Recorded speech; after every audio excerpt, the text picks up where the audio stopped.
ஆபகுக் சொல்லுகிறார். இந்த இஸ்ரவேல் ஜனங்கள் பல நாட்களாக அவர்கள் பலி செலுத்தவில்லை. காலையிலும் மாலையிலும் ஆடு பலி செலுத்தணும், காளைகளை பலி செலுத்தணும், இதெல்லாம் அவங்க மறந்து போனாங்க. இந்த ஆபகுக் சொல்லுகிறார், ஆடு பலி செலுத்தப்படல, ஆராதனை முறைகள் அது சரியாக நடத்தப்படல, இந்த ஜனங்கள் தேவனை மறந்து போனார்கள். ஆகவே அத்திமரம் என்ன செய்யலையா, துளிர் விடல, திராட்சை செடியில பழம் இல்ல, அடுத்ததாக என்ன சொல்லிருக்கு, ஒலிவ மரம் பலன் இல்ல, வயல்கள்ல தானியம் விளையல, ஆடுகள் மந்தையில ஆட்டுக்கூடத்துக்கு போனா ஆடுகள் கட்டி போட்டுக்கிற இடம்லாம் எப்படி இருக்கு, காலியா வெறுமையா இருக்கு, மாடுகள் இல்ல. அப்ப எல்லாமே ஒரு குறைவையும் நஷ்டத்தையும் உண்டாக்குறது. காரணம் என்ன அப்படின்னு சொன்னா, அவர்கள் தேவனை மறந்து போனார்கள், ஆராதனை செலுத்த மறந்து போனார்கள், தேவனை உயர்த்த வேண்டிய நேரத்தை மறந்து போனார்கள், பலி செலுத்த வேண்டிய காரியங்களை மறந்து போனார்கள். ஆனாலும் இந்த இவ்வளவு காரியா இருந்தாலும், இவ்வளவு குறைகள், 6 வித குறைகள் எங்கள் வாழ்க்கையில் இருந்தாலும், நான் என் தேவனுக்குள்ள களிகூறுவேன், மகிழ்ச்சியா இருப்பேன் என்று இந்த ஆபகுக் சொல்லுகிறார். ஆபகுக் தீர்க்கதரிசி இப்படியாக அவர் சொல்லுகிறார். தேவனை பற்றி நல்லாய் அறிந்தவராய் இருந்தார்.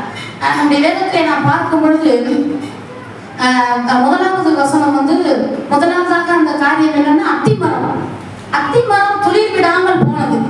அத்திமரம் ஏன் துளிர் விடாமல் போனது என்று சொன்னால், அந்த அத்திமரத்தின் இலைகள் காய்ந்து சருகு போல கிடக்கிறது. அந்த அத்திமரம் வேர் என்ன செய்வது, பட்டு போனது. ஒரு மரம் காயே காய்க்கலன்னா நம்ம முதல்ல என்னதான் பார்ப்போம், வேர் நல்ல ஈரமா இருக்கா, தண்ணி செழிப்பா இருக்குதான்னு பார்ப்போம். ஒரு செடி, இப்ப நம்ம கருவேப்பிலை செடின்னு வைங்களேன், அந்த செடியுடைய கிளையை நம்ம ஒடிச்சுட்டா திருப்பி என்ன செய்யும், அது கிளை விடும், அது புது புது இலைகள் விடும். ஆனா அந்த செடி வேர்ல நம்ம போய் வெட்டிட்டோம்னா அது வருமா, வராது. அப்போ அத்தி மரத்துல வேர் என்ன செஞ்சிருச்சு, பட்டு போயிருச்சு. அந்த மண் சபிக்கப்பட்டதாக மாறிவிட்டது. அந்த மண் விரும்பப்படத்தக்கதாக இருக்கிறது, சபிக்கப்பட்ட நிலமாக அது மாறிவிட்டது. அந்த பசுமையான இலைகள் உதிர்ந்து போனது. அப்ப அத்திமரம் பார்க்கும்போது எப்படி இருக்கும், பாவம் போல ஒரு மாதிரி குளமா தொங்கும் இல்லையா? ஆமா, இஸ்ரவேலர்களுடைய முக்கியமான ஒரு மரம் என்பது இந்த அத்திமரம். இவர்கள் இஸ்ரவேலர்கள் பசிக்கும் பொழுதெல்லாம் இந்த அத்திப்பழங்களை சாப்பிடுவார்கள்.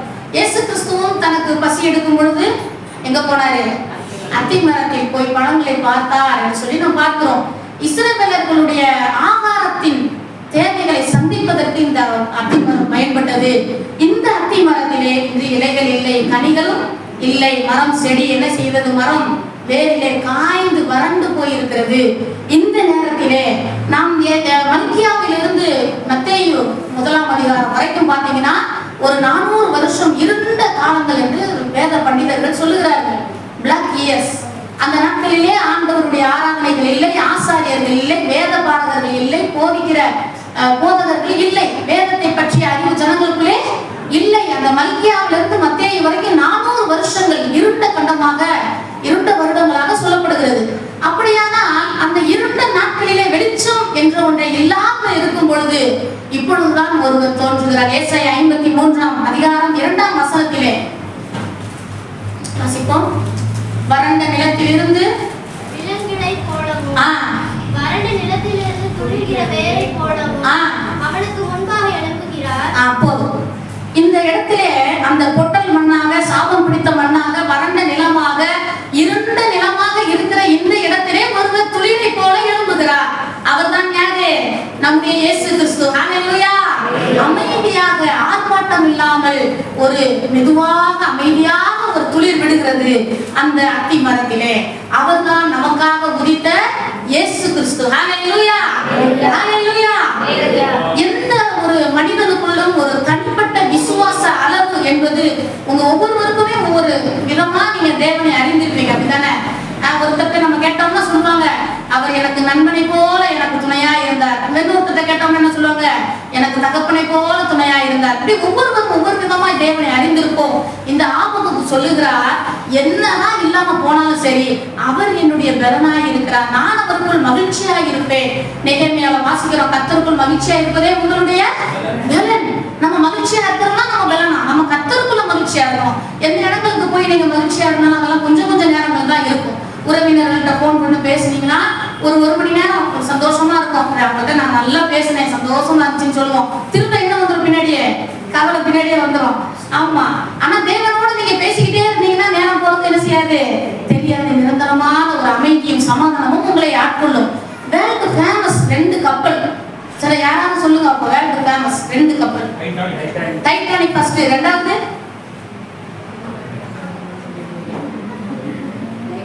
வேர்ல்டு ஃபேமஸ் 2 கப்பல் இருக்குங்க. ஒன்னு நோவா தாத்தா கட்டின கப்பல், இன்னொன்னு டைட்டானிக். இந்த டைட்டானிக் கப்பல் வந்து பல இன்ஜினியர்களால பல நாட்கள் பிளான் பண்ணி ரொம்ப அருமையா திட்டம் பண்ணி என்ன செஞ்சாங்க, அந்த கப்பலை கட்டினாங்க. பயங்கரமான ஆர்ப்பாட்டத்தோடு அந்த கப்பல் புறப்படும் போது பயங்கரமான ஆர்ப்பாட்டத்தோடு வெற்றி வாகை சூட்டி புறப்பட்டது அந்த கப்பல். நோவா தாத்தா கப்பல் கட்டினார். நோவா தாத்தாவும் அவருடைய பிள்ளைகளும் மனைவியுமா சேர்ந்து என்ன செஞ்சாங்க, அந்த கப்பலை கட்டினாங்க. அவங்க எந்தவித ஆர்ப்பாட்டமும் செய்யல, அமைதியா கட்டினாங்க. அமைதியா மரங்களை வெட்டி கொண்டு வந்து அழகாக அதுக்கு பிசி பூசி அளவுகளை சரியா பயன்படுத்தி ஒரு கப்பலை கட்டினாங்க. அந்த கப்பல் உலகம் முழுவதும் தண்ணீர் சூழ்ந்த பொழுதும் அவ்வளவு தண்ணீரையும் ஜெய கம்பீரமாய் மிதந்து போய் அந்த குடும்பத்தையும் பறவைகளையும் மனிதர்களையும் மிருகங்களையும் காப்பாற்றி ஜெய கம்பீரமாய் முடிசூட்டி வெளியே வந்தது அந்த கப்பல். ஆனா அந்த டைட்டானிக் கப்பல் ஜெய கம்பீரமாய் போனது முடிவு பரிதாபமாக தோல்வியில் முடிந்தது. ஒரு பனிப்பாறையில மோதினா கூட ஒரு மோசமான நிலைமையை அந்த டைட்டானிக் கப்பல் சந்தித்தது. பல ஜனங்கள் மரித்து போனார்கள் என்று நாம் பார்க்கிறோம். ஆகவே நாம் அமைதியாக ஒருவர் நம்முடைய வாழ்க்கையிலே விசுவாசத்தின் துளிரை நம்முடைய வாழ்க்கையிலே கொடுக்கிறவராய் இருக்கிறார். அவர் தான் யாரு? இயேசு கிறிஸ்து. உங்களுடைய வாழ்க்கையிலே அநேக நேரங்களிலே நீங்கள் வறண்ட நிலம் போல, ஒரு அநேகரால் ஒதுக்கப்பட்டவர்கள் போல, ஒரு சபிக்கப்பட்ட பாதையிலே போனது போல நீங்கள் காணப்படலாம். ஆனால் உங்களுக்குள்ளே ஒரு அமைதியான ஒரு வேர், நம்பிக்கையோடு ஒரு துளிர் எழும்புகிறது. அவர் தான் யாரு? நம்முடைய இயேசு கிறிஸ்து. ஹல்லேலூயா!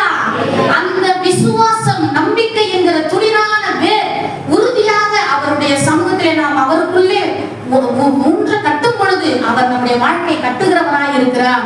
ஆகவே உலகத்திற்கு நம்முடைய விலாசமோ, உலகத்திற்கு நம்முடைய அட்ரஸோ பெரிய அளவுல தெரியாட்டி பரவாயில்ல, நம்முடைய பற்றிய முழு விவரங்கள் பரலோக ராஜ்யத்திற்கு, பரலோகத்திற்கு தெரியும். அது மாத்திரம் போதும். ஹல்லேலூயா! சிலரை பற்றி சொல்லுவாங்க, பெரிய ஆளுங்க, ரொம்ப பெரிய பணக்காரங்க. ஒரு பணக்காரனா இருந்தா அவங்களுக்கு பெரிய சொந்தங்கள் இருக்கும் தெரியுமா? அவன் ஒண்ணு விட்ட பங்காளி, அவன் எங்க அம்மா கூட பிறந்த, அண்ணன் கூட பிறந்த, தம்பி கூட பிறந்த, இப்படி பல வழியில சொல்லிட்டு இருப்பாங்க. ஏன்னா அவன் யாரு? பணக்காரனா. அதனால அவங்களுக்கு அட்ரஸ் பயங்கரமா இருக்கும். அதே அவங்க கஷ்டப்பட்டு இருந்தாங்கன்னா அவங்களுக்கு என்ன செய்யாது? அவங்கள பத்தி அட்ரஸ் வெளியே தெரியாது. ஆனால் கஷ்டப்படுகிற நேரத்திலும், கவலைப்படுகிற நேரத்திலும், ஒன்றுமில்லாத சூழ்நிலையிலும் நம்மை உருவாக்குவதற்கு, நம்மோடு கூட இருந்து நமக்கு உதவி செய்வதற்கு ஒருவர் இருக்கிறார்கள். அவர் தான் யாரு? இயேசு கிறிஸ்து. ஹல்லேலூயா! ஆகவே ஒவ்வொரு மனிதனுக்குள்ளும் ஒரு விசுவாசத்தின் துளிரை போல ஒரு கிருபையை தேவன் பெருகச் செய்கிறார். அவர் ஒவ்வொருவருடைய வாழ்க்கையிலும் நம்பிக்கையின் வேராய் இருக்கிறார். அப்படியாக இந்த ஆபகம் சொல்லுகிறார்.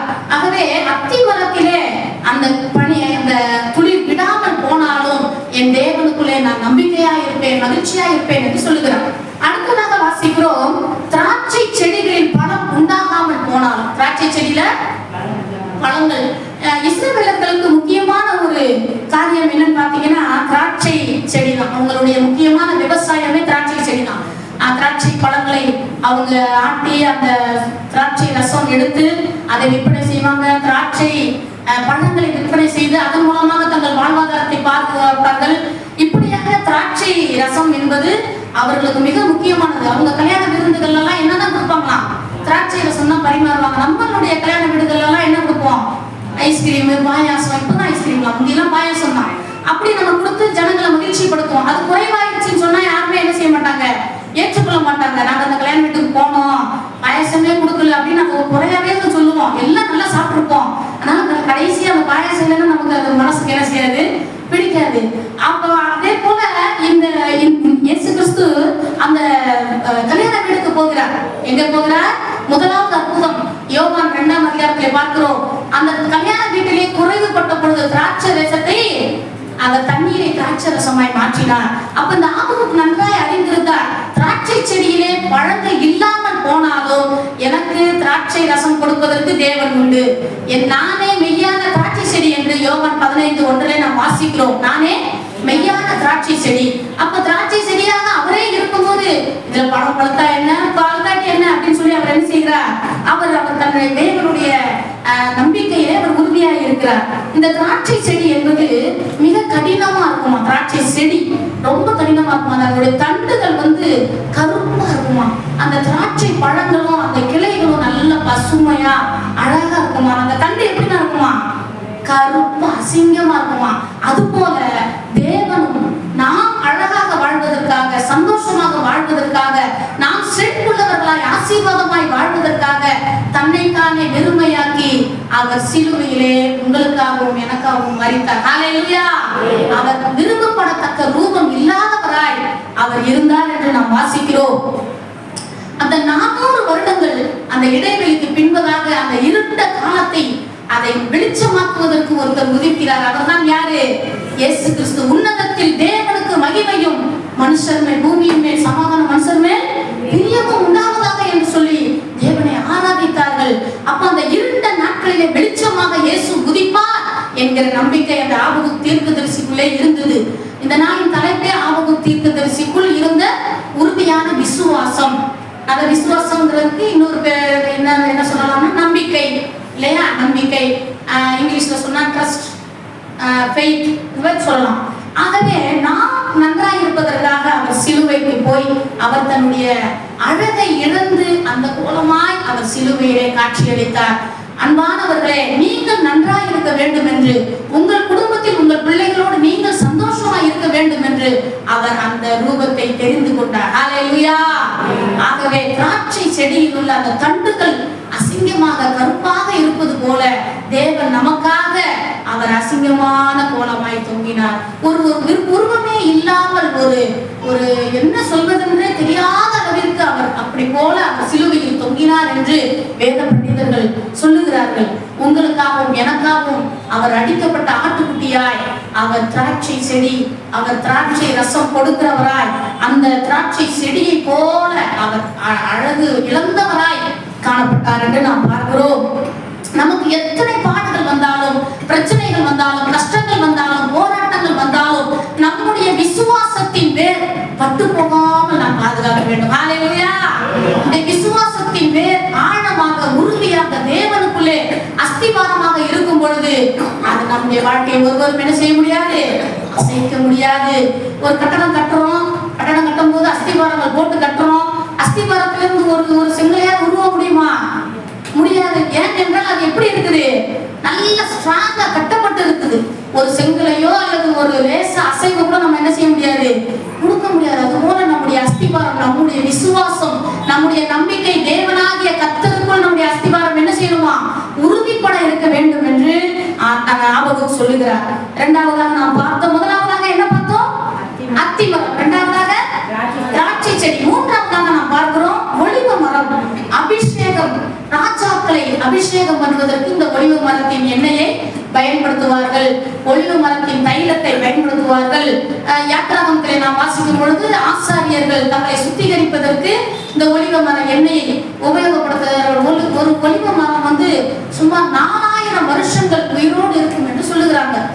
இயேசு கிறிஸ்து கெத்செமனே தோட்டத்திலே ஜெபிக்கும் பொழுது இருந்த 4 ஒலிவ மரங்கள் இன்னைக்கும் இருக்குதான். ஹல்லேலூயா. அப்ப அந்த ஒலிவ மரம் அவர் இறந்து போய் இப்ப எவ்வளவு நாளாச்சு, அவர் பறந்து போய் இப்ப 2000 வருஷத்துக்கு மேலேயே ஆயிடுச்சு. ஆனாலும் அந்த 4000 வருடங்களுக்கு மேலாய் வாழக்கூடிய அந்த ஒலிவ மரம் அதுவே பலன் நற்று போனாலும் நான் என் தேவனுக்குள் நம்பிக்கையாய் இருப்பேன் என்று ஆபகுக் தீர்க்கதரிசி உறுதியாய் சொல்லுகிறார். நம்ம எப்பெல்லாம் மகிழ்ச்சியா இருப்போம், நீங்க எல்லாம் சொல்லுங்க பார்ப்போம். நம்ம எப்பெல்லாம் சந்தோஷமா இருப்போம், எப்பெல்லாம் மகிழ்ச்சியா இருப்போம்? பிள்ளைங்க ஸ்கூல்ல இருந்து ஃபர்ஸ்ட் மார்க் எடுத்து வந்தா சந்தோஷமா இருப்போமா, நான் ஃபர்ஸ்ட் ரேங்க் எடுத்துட்டேன், ஆனா நீ நல்ல ராசா, என்ன பெத்த மகாராசா சொல்லி என்ன செய்வோம், கொஞ்சம் அதே மார்க் சரியா இருக்கலன்னா வீட்டுக்கார வரும்போது உன் பிள்ளை எடுத்துட்டு வந்துருக்காங்க மார்க், நீயே பார்த்து கொஞ்சிக்கிட்டு இருக்கிற அப்படின்னுவோம். இப்படிதான் நம்மளுடைய வாழ்க்கை. இன்னொரு தடவை நம்ம எப்பெல்லாம் சந்தோஷமா இருப்போம், நமக்கு பிடிச்சமான துணிமணிகள் எடுக்கும்போது சந்தோஷமா இருப்போம், நமக்கு பிடிச்ச நபர்கள் நம்ம வீட்டுக்கு வந்தா சந்தோஷமா இருப்போம், நமக்கு பிடிச்ச காரியங்கள் நடக்கும்போது சந்தோஷமா இருப்போம். நமக்கு பிரியமில்லாத காரியங்கள் நடக்கும் நம்ம சந்தோஷமா இருப்போமா? கண்டிப்பா இருக்க மாட்டோம். ஸ்கூல்ல படிக்கிற பிள்ளைங்களுக்கெல்லாம் கேள்வி, எப்ப தம்பி நீங்க எல்லாம் சந்தோஷமா இருப்பீங்கன்னா கேம்ஸ் பீரியட் தான் டீச்சர் இருக்கும் அப்படிம்பாங்க. கேம்ஸ் பீரியட்னா பிள்ளைங்களுக்கு ரொம்ப உற்சாகமா இருக்கும். ஏன்னா நல்லா விளையாடலாம், கபடி விளையாடலாம், கொக்கோ விளையாடலாம், சந்தோஷமா இருக்கும். அதே கணக்கு டீச்சர் வரும்போது இந்த கணக்கு நான் ஜோக்கி 10th படிக்கும் போது பரீட்சை எழுதி முடிச்சுட்டு பேப்பர் கொடுப்பாங்கல்ல, அப்ப இன்னைக்கு டீச்சர் வரக்கூடாது என்ன ஃபீல் ஆயிருப்போம். கண்டிப்பா தெரியும் இன்னைக்கு கண்டிப்பா டீச்சர் வரக்கூடாதுன்னு மனசுலயே சொல்லிட்டே போவேன். ஆனா டீச்சர் கண்டிப்பா வந்துருவாங்க. அந்த ஜெபத்தெல்லாம் ஆண்டவர் கேட்க மாட்டாரு. ஏசப்பா நீங்க உண்மையில தேவையான ஜெபத்தெல்லாம் கேட்பீங்க, டீச்சர் வந்துருச்சு இன்னைக்கு நான் சொல்லிட்டே இருப்பேன். டீச்சர் வந்து இப்ப மார்க்கை கொடுக்கும்போது அடிப்பாங்க பாருங்க கையில. ஏன்டி 23 மார்க் எடுத்து நீ அழகாசு கிளம்பி பள்ளிக்கூடம் வந்தியாக்கும் அப்படின்னு சொல்லி டீச்சர் அடிக்கும். 100 மார்க்குக்கு 23 மார்க் எடுத்தா எப்படி இருக்கும்? அப்ப அதெல்லாம் சந்தோஷமாவே இருக்காது. டீச்சர் பரீட்சை எழுதி முடிச்சு அடுத்து நம்ம ஸ்கூலுக்கு போகும்போது பாத்தீங்கன்னா அவ்வளவு கஷ்டமா எல்லா பேப்பரும் வந்துடும். அன்னைக்கு தமிழ் டீச்சர் கொடுத்துருவாங்க, இங்கிலீஷ் டீச்சர் கொடுத்துருவாங்க. நல்ல பரீட்சை எழுதின பேப்பர் மட்டும் வரதுக்கு டீச்சர் வரணும்னு சொல்லணும். இன்னைக்கு நான் எனக்கு நல்ல டீச்சர் நல்லா படிச்சிருக்கேன், நிறைய மார்க் எடுப்பேன் அப்படின்னு அந்த டீச்சர் வரணும்னு சொல்லணும். இல்லைன்னா என்ன செய்வோம், அந்த சார் வரக்கூடாது, அந்த டீச்சர் வரக்கூடாது, அப்படி நம்ம பயப்படுவோம். அதே மாதிரி டிராயிங் பீரியடு அது ரொம்ப பிடிக்கும் நமக்கு. டிராயிங் பீரியட் டிராயிங் வரைகிறதுக்கு அந்த சார் வரணும்னு சந்தோஷமா இருக்கும். அவர் வராமல் போயிட்டாருன்னா அடுத்து எல்லா டீச்சர் வேற டீச்சர் அந்த பீரியட் எடுத்துவாங்க. அதுவும் பார்த்தீங்கன்னா மேத்ஸ் டீச்சர் தான் எடுக்கும். டிராயிங் சார்ட்ட போய் சொல்லி நான் அந்த பீரியட் எடுத்துக்கிறேன். அவ்வளோ கஷ்டமா இருக்கும். வாரத்துக்கு 2 வாரம் டிராயிங் பீரியட் தான் கொடுப்பாங்க, அதையும் அந்த டீச்சர் எடுத்துக்கிடும். இதெல்லாம் எதுக்கு தான் பள்ளிக்கூடத்துக்கு வருது அப்படின்னு பிள்ளைங்கெல்லாம் சேர்ந்து சொல்லுவாங்க. டீச்சர் அவ்வளவு வருத்தமா இருக்கு. அப்ப நமக்கு பிடிக்காத காரியங்கள் நடக்கும்போது நம்ம கையில என்ன செய்ய முடியல, அதை ஏற்றுக்கொள்ளவே முடியல. நமக்கு பிரியமில்லாத காரியங்கள் நம்முடைய வீட்டுல நடக்கும்போது நம்மளால ஏற்றுக்கொள்ள முடியல. ஆனா இந்த ஆபத்துக்கு நான் சொல்லுகிறார், என்ன காரியங்கள் என் குடும்பத்துல நடந்தாலும், ஒண்ணுமே இல்லாம போனாலும், சூழ்நிலைகள் எதிராக இருந்தாலும் என் தேவனுக்குள் நான் மகிழ்ச்சியா இருப்பேன். ஹல்லேலூயா. ஏனென்றால் அவரே என்னுடைய இரட்சகர், ஏனென்றால் அவரே என்னுடைய விசுவாசத்தை துளிர்க்க செய்கிறவர், அவரே என் வாழ்வை அழகாய் மாற்றுகிறவர் என்பதை இந்த ஆபத்து தீர்க்கதரிசி அழகாய் புரிந்திருந்தார். ஆகவே நீங்களும் இப்படிப்பட்ட காரியங்களில் உங்களுக்கு சோதனைகள் வரும் பொழுது, பிரச்சனைகள் வரும் பொழுது, நீங்கள் தேவனுக்குள் உறுதியாக இருக்கும் பொழுது, உங்கள் நம்பிக்கையின் விசுவாசம் துளிர்விடும் பொழுதுதான் உங்கள் வாழ்க்கை அழகாக மாறும். ஹல்லேலூயா. ஆகவே இந்த ஒலிவ மரம் இஸ்ரவேலினுடைய முக்கியமான ஒரு பங்கு நிறைந்ததாக இருந்தது. இந்த 6 காரியங்களை ஒலிவ மரம் நீங்க பாத்தீங்கன்னா பைபிள்ல நீங்க அடிக்கடி வாசிக்கும் போது ஒலிவ தோப்புகளையும் அத்தி மரங்களையும் அப்படியே நீங்க அடிக்கடி சேர்ந்து வருகிறதை வாசிப்பீங்க. ஒலிவ தோப்புகள் எல்லாம் இருந்துச்சாம். அப்ப அதெல்லாம் தோப்பை பார்க்கும் போது ஒலிவ மரத்துல ஒண்ணுமே இல்லைன்னா அவங்களுக்கு நம்பிக்கை எப்படி இருந்திருக்கும், அவங்க விசுவாசம் எப்படி இருந்திருக்கும், அவங்களுடைய சந்தோஷம் எப்படி வந்திருக்கும். ஒலிவ மரம் தோப்பெல்லாம் அப்படியே காஞ்சு கருகி ஒண்ணுமில்லாம போய் இருக்குது. அதை பார்க்க சந்தோஷமா இருக்குமா? கண்டிப்பா இருக்காது. ஆனா அவர் சொல்கிறார், அந்த நேரத்திலும் நான் என் தேவனுக்குள் மகிழ்ச்சியா இருப்பேன். ஹல்லேலூயா. சூழ்நிலைக்கு எதிராக இருக்கும் பொழுதும் நீங்கள் தேவனுக்குள் மகிழ்ச்சியா இருக்க வேண்டும். சூழ்நிலைகள் சாதகம் இல்லாமல் இருக்கும் பொழுதும் நீங்கள் தேவனுக்குள் மகிழ்ச்சியா இருக்க வேண்டும் என்பதை இந்த வசனத்தின் மூலமாக தீர்க்க தரிசனமாக அவர் சொல்லுகிறதை நாம் பார்க்கிறோம். 4ஆவதாக ஒரு காரியத்தை வாசிக்கிறோம். வயல்கள் தானியத்தை விளைவியாமல் போனாலும், வயல்கள் இன்னைக்கு நம்ம பார்க்கிறோம் வயல்கள்ல நிறைய நெல்லாம் போடுறாங்க, நெல் பயிரிடுறாங்க. சுந்தரராஜபுரம்னு ஒரு பகுதி இருக்குது ராஜபாளையம் பக்கத்துல. அங்க உள்ள ஒரு சகோதரி ஒரு காடு ஒரு 3/4 ஏக்கர் கிட்ட ஒரு சொந்தமா குத்தகைக்கு வாங்கினாங்க. இப்ப போனதுக்கு பெஞ்ச மழையில பாத்தீங்கன்னா அவங்களுடைய மோட்டர், அந்த ஏரியாவில் இருக்கிற 10 பேருடைய மோட்டரும் தண்ணிக்குள்ள என்ன செஞ்சிருச்சு, முங்கிருச்சு. மோட்டர் தண்ணிக்குள்ள முங்கிருச்சுன்னா அடுத்து என்ன செய்ய முடியாது, புதுசுதான் வாங்கணும். அதை வச்சு அவங்க யூஸ் பண்ண முடியாது. அதே போல கிணறு தோண்டி இருந்த அந்த 10 கிணறையும் மண்ணெல்லாம் வந்து அடைச்சி அந்த தண்ணியெல்லாம் நிரப்பி மழை தண்ணி மூழ்கிருச்சு. அப்ப அவங்க சந்தோஷமா இருப்பாங்களா? அந்த பொண்ணு புஷ்பான்ற ஒரு பொண்ணு எங்களுடைய பிரேயர் குரூப்ல இருக்கிறாங்க சொன்னா, பாஸ்டர்மா எனக்கு 3 லட்சம் நஷ்டம். 3 லட்சம் நஷ்டங்கும் போது அந்த பொண்ணுக்கு சந்தோஷம் வருமா? அவளுக்கு மட்டும் 3 லட்சம் நஷ்டம். அதே போல 10 மோட்டர் 10 குடும்பத்துக்குரியவங்க அதுல இருக்கிறாங்க. அப்ப அத்தனை பேருக்கும் நஷ்டம். அவங்க என்ன, நம்ம இன்னைக்கெல்லாம் என்ன எதிர்பார்க்கிறோம், ஒரு வயல் வாங்கணும்னா அதுல நல்ல பலன் கொடுக்கணும், நல்ல விளைச்சல் விளையணும், நமக்கு ஆசீர்வாதம் உண்டாகணும், நமக்கு காசு பெருகணும்னு நம்ம நினைப்போம். அது இல்லாம பேச நமக்கு சந்தோஷம் வருமா? ஆனா இவர் என்ன சொல்லுகிறார், வயல்களில் தானியம் விளைவியாமல் போனாலும் என் தேவனுக்குள் மகிழ்ச்சியாக இருப்பேன். இதை தானியம் என்று சொல்லும் பொழுது இஸ்ரவேலர்களுடைய முக்கியமான உணவு வந்து அப்பம். என்ன எலியா பசியோடு இருக்கும் பொழுது என்ன கொடுத்துச்சு காக்கா வந்து, அப்பமும் இறைச்சி புரோட்டாவும் கொடுத்துருக்கு. புரோட்டாவும் சிக்கன் 65 கொண்டு வந்துச்சா காக்கா. என்ன இவர் சாப்பிட்டு அடுத்த புரோட்டாவும் சிக்கன் 65 வர்றது வரைக்கும் அடுத்த ஒரு தூக்கம் போட்டார், குடி தூக்கம். திருப்பி காக்கா என்ன கொண்டு வந்துச்சு, புரோட்டா கொண்டு வருது, சிக்கன் 65 கொண்டு வருது. நல்லா அழகா சாப்பிட்டு மறுபடியும் என்ன செஞ்சாரு, எந்திரிச்சு இனிமேலும் சிக்கனுக்கு உட்காந்து ஓடு நிறுத்தி விட்டார் ஆட்டவர். என்ன அப்படி அவர் அந்த மாதிரி. அப்போ இஸ்ரவேலர்களுடைய முக்கியமான உணவு என்னன்னா கோதுமை, வார்கோதுமை, பாருங்கள், இந்த இந்த வார்கோதுமை விளையாமல் போனாலும் என் தேவனுக்குள் நான் மகிழ்ச்சியாக இருப்பேன், என் ரட்சிப்பின் தேவனுக்குள் களி கூறுவேன் என்று சொல்லுகிறார். ஏன் அப்படி சொல்லுகிறார் என்று பார்க்கும் பொழுது யோவான் 6:48 ஜீவ அப்பம் நானே. ஹல்லேலூயா. நான் ஜீவ அப்பமா இருக்கிறேன். நீ எதை பத்தி என்ன செய்ய வேண்டாம், உன்னுடைய வாழ்வாதாரத்துக்கு சாப்பாட்டுக்கு பிரச்சனையா இருக்கிற நீ கவலைப்படாதன்னு சொல்றாரு. ஹல்லேலூயா. அப்ப நம்மளுடைய உணவு முக்கியமான அத்தியாவசிய தேவைகள்ல உள்ள ஒண்ணு. அதுவே உனக்கு இல்லாம போனாலும் அந்த ஜீவ அப்பமாய் தேவன் உங்களோடு கூட இருந்து உங்களை போஷிக்கிறவராய் இருக்கிறார். ஹல்லேலூயா. ஒரு போதகரும் அவருடைய பிள்ளைகளும் ஒரு பஞ்ச காலத்திலே அவர்கள் வீட்டிலே ஆராதித்துக் கொண்டிருந்தார்கள். அவர்கள் வீட்டிலே அந்த சாப்பாடு இல்லை. அவங்க பிள்ளைங்க 2 பேரும் அவங்க அப்பாட்ட கேட்கறாங்க. இதை முன்னாடி நீங்க கேட்டீங்கன்னு தெரியல, இந்த கதை ரொம்ப நல்லா இருக்கும். அப்போ அந்த பிள்ளைங்க 2 பேரும் அவங்க அப்பாட்ட கேட்கறாங்க, எப்பா காலையில பழைய சோறு தண்ணியை குடிச்சிட்டீங்க, நாங்க குடிச்சிட்டோம், இப்ப பழைய சோறு தண்ணி எங்களுக்கு செமிச்சு போச்சு, இப்ப எங்களுக்கு பசிக்குது, இப்ப எங்களுக்கு என்ன சாப்பாடு கொடுப்பீங்க? அப்ப அந்த போதகர் சொன்னார், எல்லாரும் ஜோமிக்கிட்டே இருங்க, ஏசப்பா எலியாவை போஷித்தது போல நம்மளையும் போஷிப்பார். உடனே இந்த 2 பிள்ளைங்களும் கதவை திறந்து வச்சுட்டு வெளியே உட்காந்துருக்காங்க. அப்ப காக்கா வரும் இன்னைக்கு அப்படின்னு ரொம்ப சந்தோஷமா இருக்கிறாங்க. அதே போல காக்கா வந்துருச்சுங்க. காக்கா என்ன தெரியுமா கொண்டு வந்துச்சு? அந்த நாட்கள்ல இருந்த ராஜாவுடைய மனைவி நகையை கலக்கி வச்சுட்டு போய் குளிக்க போயிருந்திருக்கிறாங்க. அந்த நகையை வாயில குத்தி கொண்டு வந்து போதகர் வீட்டுல போட்டுட்டு போயிடுச்சு. அந்த போதகர் அந்த நகையை கொண்டு போய் யார்கிட்ட போய் கேட்கறது? பஞ்சகாலத்துல ஒண்ணு கிடைச்ச சந்தோஷமா தானே இருக்கும். நீங்க கீழே போட்டீங்கன்னு கேட்டுட்டு இருப்போம். அதை எடுத்து கொண்டு போய் வித்து அது மூலமா பண்ணு பிரெட் எல்லாம் வாங்கிட்டு வந்து பிள்ளைங்களுக்கு கொடுத்து தன்னுடைய குடும்பத்தை அவர் என்ன செய்தானா பராமரித்தான். அப்ப ஆகாரத்தை குறைவில்லாமல் நடத்துகிற ஜீவ அப்பமாகிய தேவன் உங்களோடு கூட இருக்கும் பொழுது நீங்க ஆகாரத்துக்காக கவலைப்பட வேண்டிய அவசியம் இல்லை. அதைத்தான் ஆபகம் தீர்க்கதரிசி சொல்லுகிறார். வயல்களிலே தானியம் விளையாமல் போனால் எனக்கு பிரச்சனை இல்லை, ஏனென்றால் என் ஜீவ அப்பமாகிய தேவன் என்னோடு கூட இருக்கிறார். ஹல்லேலூயா. ஹல்லேலூயா. இல்ல உணர்ந்து சத்தமா ஒரு அலையில சொல்லலாமா? ஹல்லேலூயா. கைகளை உயர்த்தி ஆட்டி ஒரு அலையில சொல்லலாமா? ஹல்லேலூயா. கைகளை அதிகமா ஆட்டினீங்க உங்க கை நல்லா சுறுசுறுப்பா இருக்கும். ஹல்லேலூயா சொல்லும்போது தேவனுடைய நாமம் மேம்படும், நீங்களும் சுறுசுறுப்பா இருப்பீங்க. அடுத்ததாக நம்ம பார்க்கிறோம், நாலாவதாக நம்ம வயல்களை பார்த்தோம். அந்த வயல்கள், அந்த பயிர் கோதுமை வார்கோதுமை எல்லாம் அவங்களுக்கு ஆகாரத்துக்கும் அவங்களுடைய வாழ்வாதாரத்துக்கும் மிக முக்கியமானதாக இருந்தது. அது இல்லாமல் போனாலும் என் தேவனுக்கு மகிழ்ச்சியா இருப்பேன் என்று சொல்லுகிறார். 5வதாக ஆட்டு மந்தைகள் முதலற்று போனாலும் என்ன, எங்க ராஜபாளையத்துல ஒரு குடும்பம் இருந்தாங்க, எஸ்தரக்கான்னு சொல்லி. அவங்க ஆட்டுக்குட்டி வாங்கி அவங்களுக்கு 3 பெண் பிள்ளைகள். அவங்க கணவர் கொஞ்ச நாளைக்கு முன்னாடியே மரித்து போனார். 3 பிள்ளைகளும் ரொம்ப ரொம்ப சின்ன வயசுலயே மரித்து போனார். அந்த 3வது பிள்ளைக்கு 1.5 வயசு இருக்கும்போது அவங்க அப்பா இல்லை. அப்ப அந்த சிஸ்டர் வந்து என்ன செஞ்சாங்கன்னா 2 ஆட்டுக்குட்டி வாங்கினாங்க, 4 ஆட்டுக்குட்டி வாங்கினாங்க. 8000 ரூபாய்க்கு ஒரு ஆட்டுக்குட்டி 2000 ரூபாய். அந்த 4 ஆட்டுக்குட்டியை வச்சு அவங்க வியாபாரம் பண்ணி பெருக்கி வீடு கட்டுனாங்க. 3 பிள்ளைகளுக்கும் கல்யாணம் முடிச்சு கொடுத்துட்டாங்க.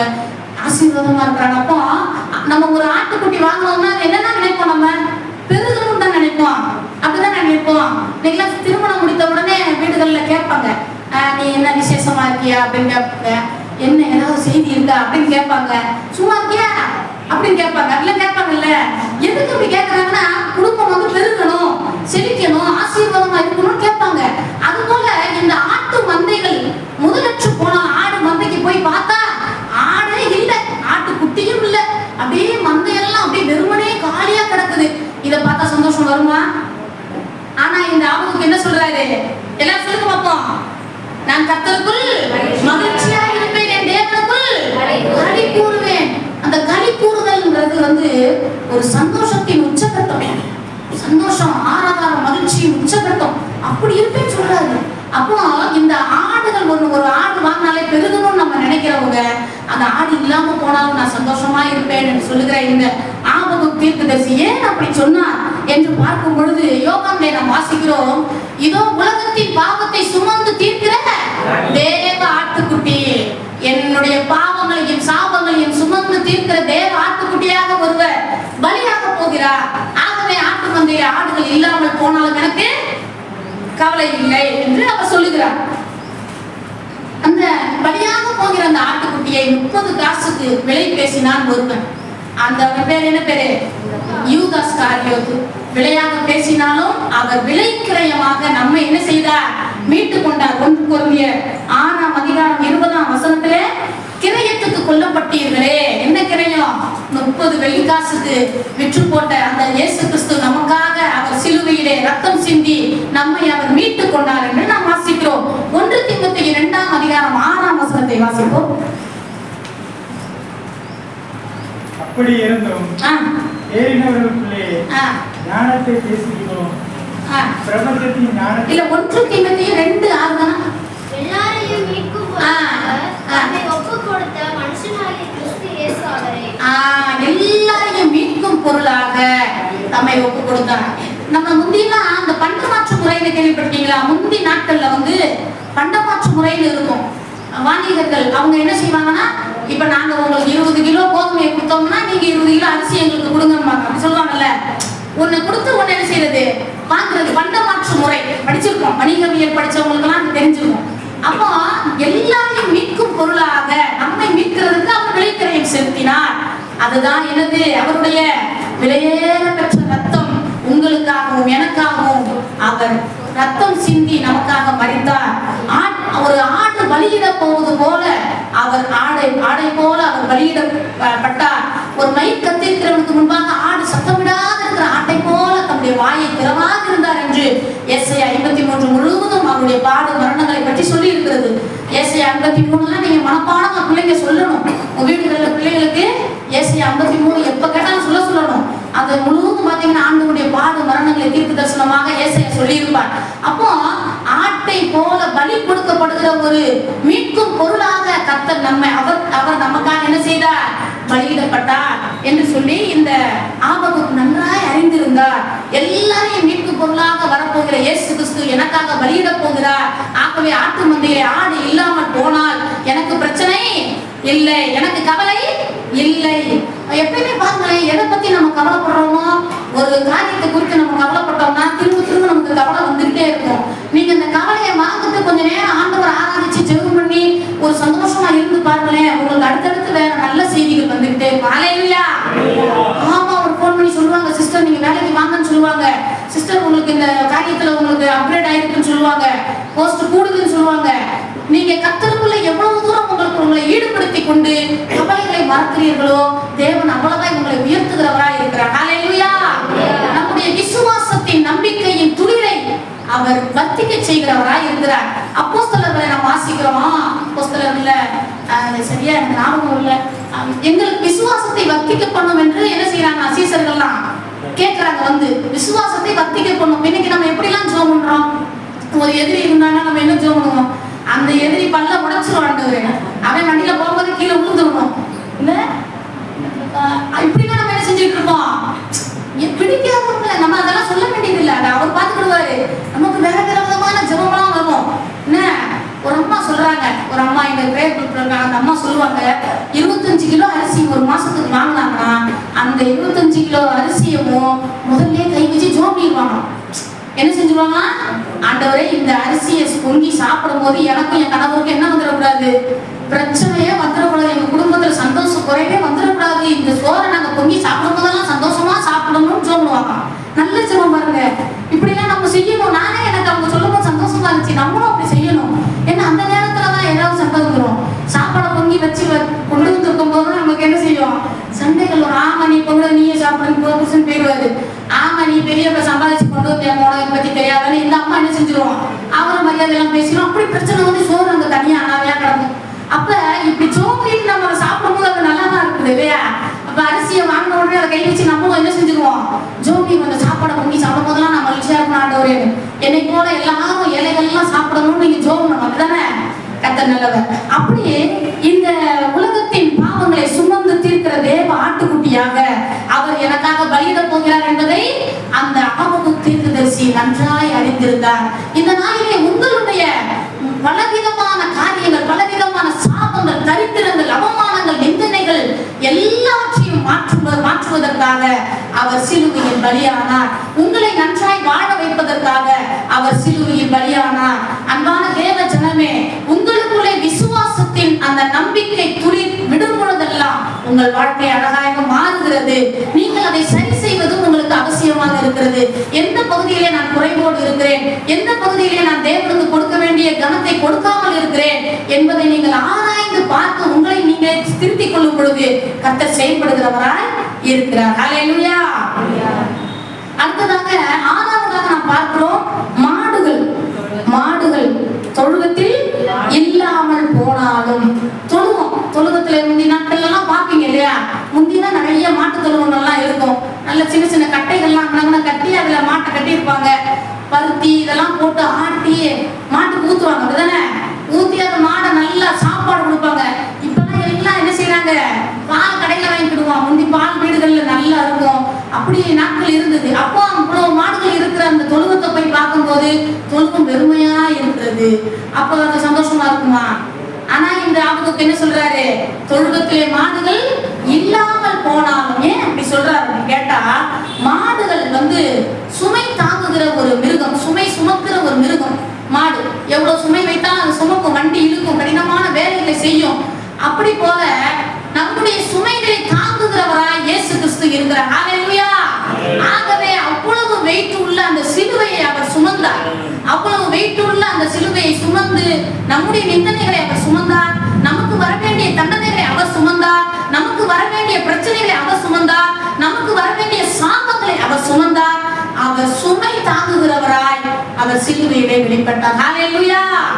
வானத்தையும் பூமியையும் சர்வ வல்லமை உள்ள வார்த்தையினாலே படைத்த தேவன் இன்று மாட்டு தொழுவத்தை தெரிந்தெடுத்து அந்த மாட்டு தொழுவத்திலே நமக்காக பிறந்தார். ஹல்லேலூயா. ஏழை மனு குருவை அவதரித்து உங்களுக்காகவும் எனக்காகவும் மாட்டு தொழுவத்தை தெரிந்தெடுத்து அந்த இடத்திலே பிறந்து அவர் மாட்டு தொழுவத்திலே மாடுகள் இல்லாமல் போனாலும் பரவாயில்லை, மாட்டு தொழுவத்தில் பிறக்க போகிற தேவன் எனக்காக உண்டு, அவர் என்னுடைய சுமைகளை தாங்குகிறவராய் இருக்கிறார் என்பதை இந்த ஆபகுக்கு தீர்க்கதரிசி நன்றாய் அறிந்திருந்தார். ஆகவே உங்களுடைய சுமைகள், உங்களுடைய பாரங்கள், உங்களுடைய கவலைகள் எல்லாவற்றையும் அவர் மீது வைத்து விடும் பொழுது அவர் சுமக்கிறவராய் இருக்கிறார். மத்தேயு 11:28 நாம் வாசிக்கிறோம், வருத்தப்பட்டு பாரம் சுமக்கிறவர்களே பாரத்தை ஆமென் நீங்களே வச்சுக்கோங்க பாரத்தைன்னு சொன்னாரா? என்ன சொன்னாரு? என்கிட்ட வாங்க, உங்க பாரத்தை என் மீது இறக்கி வைங்க, நான் உங்களுக்கு என்ன கொடுக்குறேன்? இளைப்பாறுதலை கொடுக்கிறேன். நான் உங்களுக்கு துன்பத்தை கொடுக்குறேன்னு சொன்னாரா? சொல்லல, இளைப்பாறுதலை கொடுக்கிறேன்னு சொன்னார். அவ்வளவு அன்புள்ள தெய்வமாய் அவர் சுமைகளை தாங்குகிறவராய் இருக்கிறார். முன்னாடி நாட்கள்ல தான் நீங்க பாத்தீங்கன்னா அங்கங்க ஒரு சின்ன சின்ன ஒரு ஒரு என்ன சொல்ற சுமை தாங்கின்னு சொல்லி ஒண்ணு இருக்கும் தெரியுமா உங்களுக்கு? நம்ம சுமையெல்லாம் சுமந்துட்டு முந்திக்கு நாட்கள்ல பஸ் எல்லாம் கிடையாது, பஸ் கார் எல்லாம் கிடையாது. அப்ப நடந்தே போவாங்க, எல்லாம் சுமையெல்லாம் சுமந்து நடந்தே போவாங்க. அந்த சுமை தாங்கின்னு ஒரு கல் இருக்குமா, அந்த கல்லுல அந்த சுமையை இறக்கி வச்சுட்டு அவங்க கொஞ்ச நேரம் இலைப்பாரிட்டு அதுக்குள்ள உட்கார்ந்து இலைப்பாரிட்டு என்ன செய்வாங்க, மறுபடியும் அந்த சுமையை தூக்கிக்கிட்டு போவாங்க, தலையில வச்சுட்டு போவாங்க. அப்படியே அந்த சுமை தாங்கி கல்லுன்னு வந்து இருக்குமா, அது போல நம்முடைய சுமைகளை தாங்குகிறவராய் இயேசு கிறிஸ்து இருக்கிறார். ஹல்லேலூயா. ஆமென். ஆகவே நம்முடைய வருத்தங்கள், பாரங்கள் எல்லாவற்றையும் அவர் சுமக்கிறவராய் இருக்கிறார். தேவன் நம்முடைய வருத்தங்களை சுமந்து அவர் தீர்த்து நம்முடைய குறைவுகளை நிறைவாக்குகிறவராய் இருக்கிறார் என்று இந்த ஆபகு தீர்க்கதரிசி சொல்லுகிறார். 6 விதமான குறைகளையும் அவர் சரி செய்கிறவராய் இருக்கிறார். எபேசியர்களை நாம் வாசிக்கிறோம், அதை வாசிப்போமா? எபேசியர் 1:23 வசனம். எல்லாவற்றாலும் நிறைவாகிய சரீரமான சபைக்கு அவர் எல்லாவற்றிற்கும் மேலான தலையாக தந்தருளினார். அதாவது எல்லாவற்றாலும் நிரப்புகிறவராம்.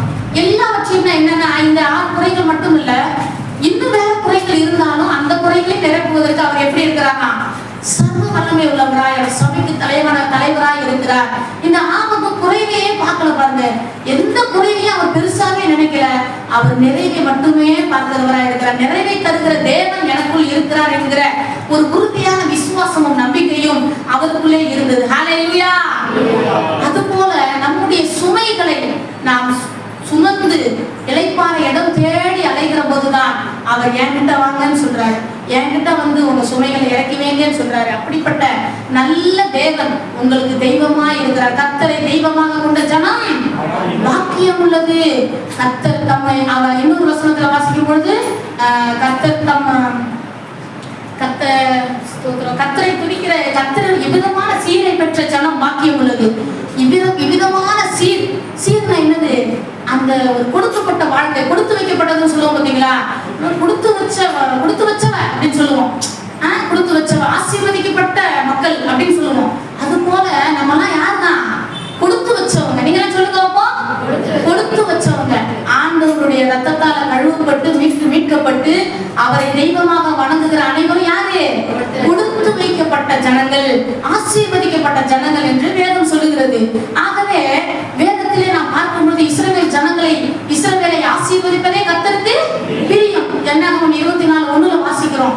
அவர் ஆசீர்வதிக்கணும் தான் நினைக்கிறாரு. அவர் நம்ம பெருக வைக்கணும் தான் நினைக்கிறாரு. நம்ம குறைவை மாற்றணும் தான் நினைக்கிறாரு. ஆனா நம்ம என்னைக்கு அதை விட்டு கொடுக்கிறோமோ, நம்முடைய குறைகளை என்னைக்கு நம்ம சரி பண்றோமோ, அப்ப தேவன் செயல்படுவார். ஹல்லேலூயா. குறைவுகளை நிறைவாக்குகிற தேவனாய் இந்த ஆபகுக் தேவனை பார்த்தார். 6 குறைகளையும் அவர் ஃபுல்ஃபில் பண்ணுவார், நிறைவேற்றுவார், நிறைவாக்குவார் என்ற உறுதியான நம்பிக்கை அந்த ஆபகுக் தீர்க்கதரிசிக்கு இருந்தது. கடைசியாக நாம் பார்க்கிறோம் 19ஆம் வசனத்திலே, ஆண்டவராகிய கர்த்தர் என் பலன். நம்ம எல்லாம் சொல்லுவோமா? தலையில கை வச்சு, ஆண்டவராகிய கர்த்தர் என் பலன். அவர் என்ன செய்வாரா?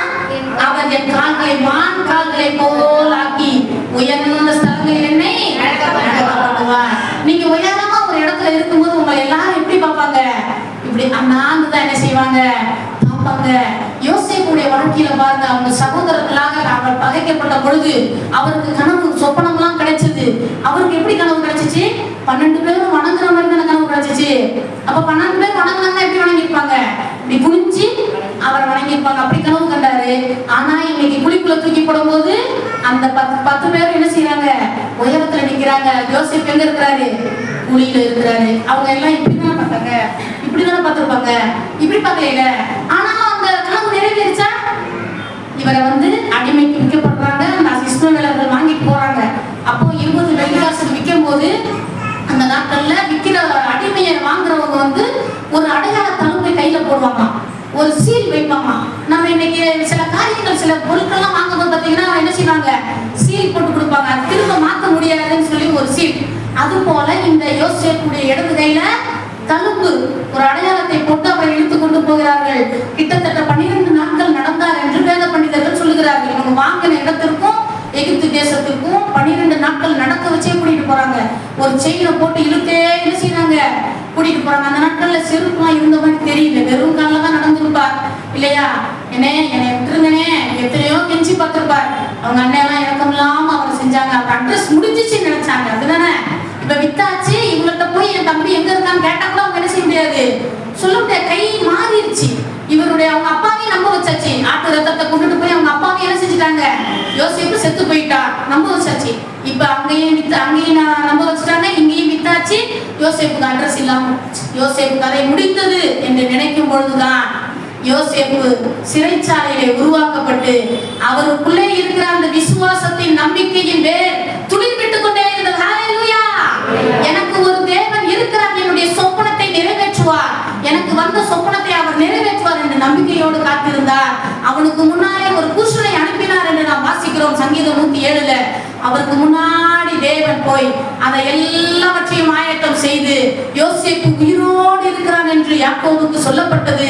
ஆகவே தேவனுடைய ஜனங்களே, அட்ரஸே மறந்து போய் அவனுடைய கதையை முடித்து போடும் என்ற இடத்திலே யோசேப்புடைய வாழ்க்கை துளிர்விட ஆரம்பித்தது போல இந்த நாளிலே எத்தனை பிரச்சனைகள் உங்களுக்கு வந்தாலும், எத்தனை கஷ்டங்கள் வந்தாலும், எனக்கு எல்லாமே முடித்து போடும் என்று நீங்கள் நினைத்தாலும் இந்த இடத்திலே செயல்படுவதற்கு ஒருவர் உண்டு, உங்களை உருவாக்குவதற்கு ஒருவர் உண்டு என்றால் அவர்தான் என்னுடைய தேவனாகிய இயேசு கிறிஸ்து. ஹல்லேலூயா.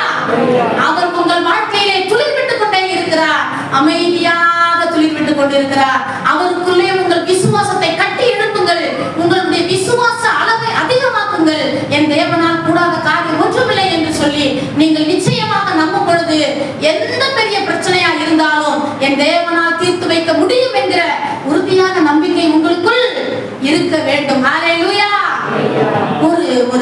ஒரு இன்ஜினியர் ஒருத்தர் தேவனுக்கு பயப்படுகிறவர். நடந்த சம்பவம் திசையின் விலையில நடந்த சம்பவம். எங்க அப்பா ஒரு திசையின் விலை தான், அங்க நடந்த சம்பவம் ஒரு போதகர் சொல்லி நான் கேள்விப்பட்டேன். அப்போ அந்த இன்ஜினியர் ரொம்ப தேவனுக்கு பயப்படுவாராம். அவர் எந்த விதமான லஞ்ச காசுக்கும் ஆசைப்பட மாட்டாராம். அவரை அந்த அந்த வேலை செய்யற இடத்துல, ஆமா இந்த ஆளு பெரிய இவ மாதிரி பேசிட்டு இருப்பான், அது வாங்கக்கூடாது இது வாங்கக்கூடாது, அங்க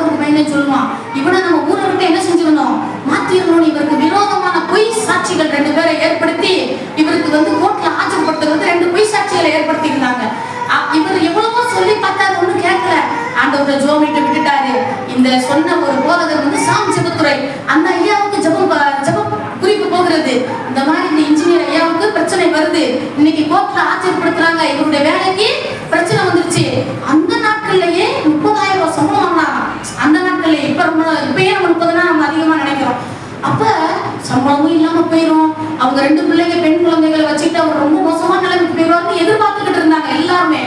அந்த 2 பொய் சாட்சிகள் வச்சிருந்தாங்க பாத்தீங்களா? அந்த பொய் சாட்சிகள் ஆட்டோல வர்றாங்க. வரும் பொழுது நேருக்கு நேராக ஒரு லாரி மோதி அந்த 2 பொய் சாட்சி சொல்லி அவங்க பணம் இவங்கள்ட்ட வாங்கணும், இந்த கோர்ட்ல வந்து சொல்லிட்டு பணம் வாங்கிட்டு போகணும். சந்தோஷமா வர்றாங்க, இன்னைக்கு சொல்லிட்டு இன்னைக்கு நிறைய காசு வாங்கிட்டு போகலாம். ஆனால் அந்த ஆட்டோ மோதி அவர்கள் இருவரும் என்ன செஞ்சாங்க? மரித்து போனார்கள். இந்த சாட்சி இந்த கோர்ட்ல வந்து இவருடைய காரியங்கள் வெளியே வரும் பொழுது தேவனுக்கு பயந்த அந்த இன்ஜினியர் மீது அந்த வக்கீல் தீர்ப்பு சொல்லுகிறார், நீங்கள் விடுதலையாகி விட்டீர்கள், உங்களை நான் முழுவதுமாக நம்புகிறேன், உங்களுக்கு ஏற்பட்ட அந்த 2 பொய் சாட்சிகளும் பொய் என்று சொல்லி நீங்கள் வணங்குகிற உங்கள் தேவன் காண்பித்து கொடுத்தார், ஆகவே நீங்கள் போகலாம், உங்கள் வேலை உங்களுக்கு உண்டு என்று சொல்லி என்ன செய்தாரா? அனுப்பிட்டாரா? நீங்க பாருங்க, உண்மையாய் தேவனுக்கு பயந்து அவரை ஆராதித்து நம்முடைய விசுவாசத்தின் தேவன் மேல நம்ம நம்பிக்கை வைக்கும் பொழுது எவ்வளவு பெரிய பிரச்சனையா வந்தாலும் சரி, அது ஒரு துளி போல, ஒரு தூசி போல, ஒரு புகை போல என்ன செஞ்சிடும்?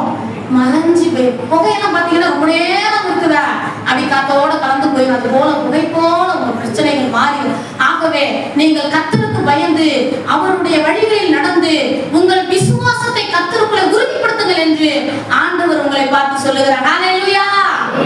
நம்ம எல்லாம் சேர்ந்து ஒரு சின்ன ஜெபம் பண்ணலாமா? அன்புள்ள இயேசப்பா, எங்களுடைய விசுவாசத்தின் அளவை வர்த்திக்க செய்தருளும். ஆமென். இப்படியாக இந்த ஆபத்துக்குள்ளே இருந்த அந்த 6 வித குறைவுகளை நிறைவு செய்த தேவன் உங்கள் வாழ்க்கையிலே வருகிற எல்லா குறைவுகளையும் நிறைவாக்கி உங்களை மகிழ்ச்சியாய் வழிநடத்தி அந்த பரலோக ராஜ்யத்திலே கால் வைக்கும் வரைக்கும் நம்மை சீர்படுத்தி, சிறப்படுத்தி, பலப்படுத்தி நம்மை நிலைநிறுத்துவார் என்று உங்களை வாழ்த்துகிறேன். கர்த்தருடைய நாமம் மகிமைப்படுவதாக. God bless you.